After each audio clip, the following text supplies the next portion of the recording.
High বন্ধুরা, good afternoon, শুভ দুপুর, জয় গুরু, জয় শ্রীকৃষ্ণ, রাধে রাধে।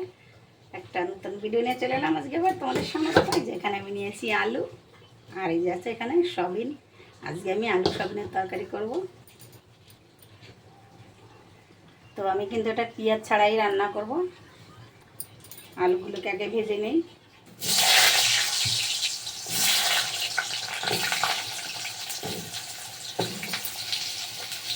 এই যে আমার আলুগুলো ভাজা হয়ে গেছে। তো এই যে জিরা, এই যে এখানে আছে জিরা, আর 4-5 দানা আমি রসুন দিয়েছি, আদা এটা আমি বেটে দেবো, আর লঙ্কা দেবো সঙ্গে, 2টো কাঁচা লঙ্কা, আর এই যে আমি হচ্ছে জিরে পাতা ফোড়ন দেবো। আর এই যে ফোড়নের জন্য নিয়েছি দারচিনি, এলাচ 2-3টে, একটা এলাচ দিয়েছি, 2টো লবঙ্গ নিয়েছি, আর জয়ত্রী নিয়ে চলবে একটুখানি।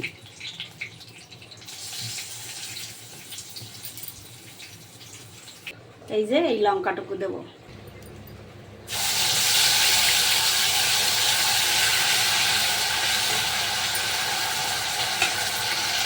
এই যে দিয়ে দিলাম টমেটো বাটাটা।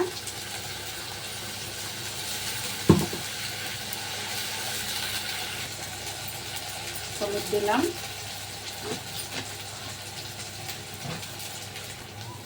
এই নুন দিয়ে দিলাম। এবার আমি ঢেলে দেবো সয়াবিনগুলো। আমার মশলাগুলো দেখে যে ভাজা হয়ে গেছে, তেল ছেড়ে দিয়েছে মশলার থেকে। এখন আমি ঢেলে দেবো সয়াবিনগুলো। তো দেখো এই যে আমার তরকারিটা কিন্তু ভাজা হয়ে গেছে। এখন আমি জল ঢেলে দেবো। একটু উষুম গরম জল এখানে আছে, এটা ঢেলে দেবো।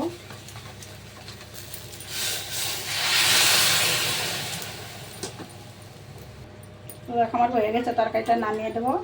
দিয়ে দিলাম আমার নিজের হাতে তৈরি করা ঘরোয়া গরম মশলার গুঁড়ি, এটা দিয়ে দিলাম। হয়ে গেছে, তরকারিটা নামিয়ে দেবো। আমি একটুখানি ধনে পাতাও দিয়ে দিলাম, কিন্তু যেহেতু নিরামিষ ধনে পাতাটা দিলেও বেশ ভালো লাগবে। তো এই যে হয়ে গেছে দেখো আমার সয়াবিন আলুর তরকারি। তো ঠিক আছে, সকলে খুব খুব ভালো থেকো, তোমাদের সকলের মঙ্গল হোক। তোমাদের মঙ্গল কামনায় এখন শেষ করি। তার আগে যদি আমার ভিডিওটা ভালো লাগে তাহলে আমার পাশে থেকে লাইক কমেন্ট করে বাই।